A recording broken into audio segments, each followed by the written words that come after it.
அறம் செய்ய விரும்பு என்று சொன்ன அவ்வை விநாயகனுடைய பரமபக்தர்.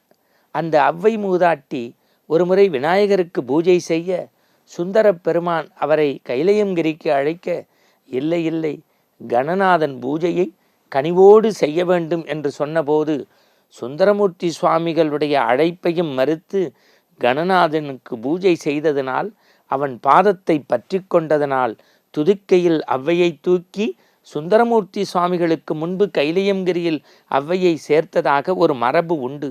அப்படியென்றால் நம்பினார் கெடுவதில்லை என்பதை இந்த பெருமைமிகு பிள்ளையார் நமக்கு சொல்கிறார். பிள்ளையாரை பற்றி பலமுறை நாம் பதிவு செய்திருக்கின்றோம்.